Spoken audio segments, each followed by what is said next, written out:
Иван Антонович Леонов успел повоевать совсем немного.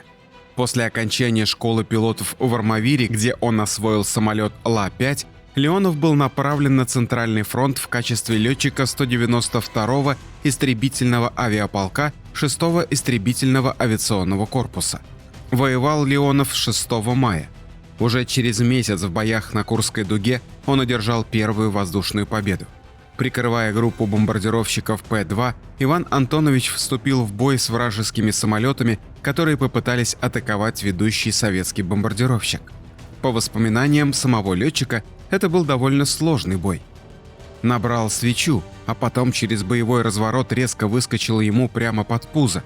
Со всех гашеток стреляю, вижу, что попал, точно попал, а этому юнкерсу хоть бы хны, как шел, так и идет. Впрочем, еще одна очередь решила исход дела. Вражеский самолет задымился. Вскоре весь его борт был объят пламенем. Немецкие летчики выпрыгнули из юнкерса, и тот рухнул на землю. Остальные вражеские самолеты отступили, потеряв ведущего. В тот же день Иван Антонович совершил еще один боевой вылет, который чуть не стоил ему жизни.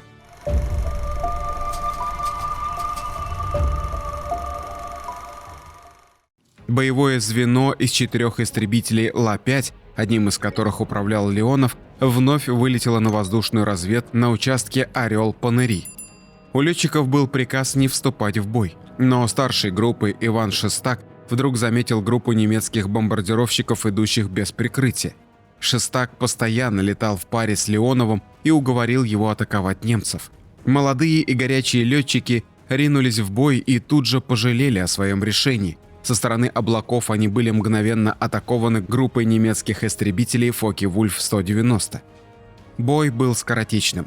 У немцев было явное преимущество, но наши летчики просто так сдаваться не собирались. Леонов сбил немецкий самолет, но и сам был атакован. Пули прошили кабину его Ла-5. Он перестал чувствовать руку. Даже потерял сознание.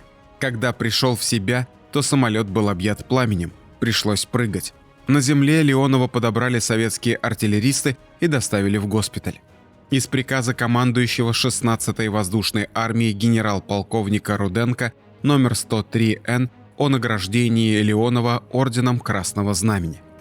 Товарищ Леонов, принимая удар на себя, спасая жизнь командира, в упор сбивает Фокке-Вульф-190.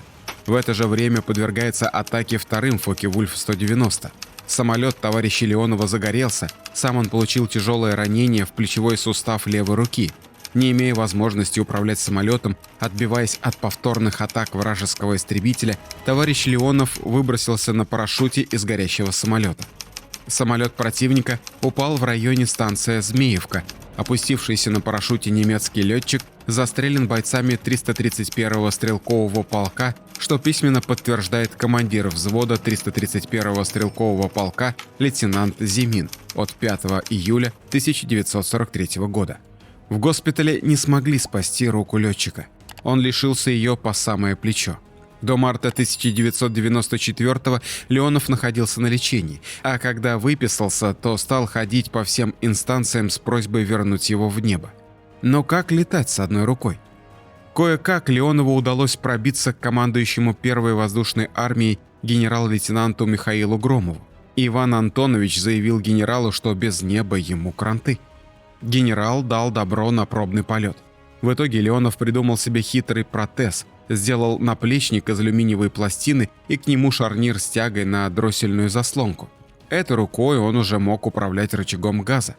Командующий даже обнял летчика, когда увидел, как тот справляется с самолетом, заявив, что таких парней немцам победить никогда не удастся. Правда, вот из истребительной авиации Леонову пришлось уйти. Летчика направили в эскадрилью связи. Он перевозил между штабами секретные документы и специальные донесения, неоднократно доставлял боеприпасы партизанам за линию фронта на биплане По-2. С протезом вместо руки Иван Антонович совершил 52 боевых вылета, а потом командование перевело его в наземную аэродромную службу. Там он и встретил победу в звании старшего лейтенанта. В трудный послевоенный период Иван Антонович встретился с легендарным летчиком Моресьевым, который помог ему с трудоустройством. Леонов стал преподавателем в трудовых резервах Брянской области.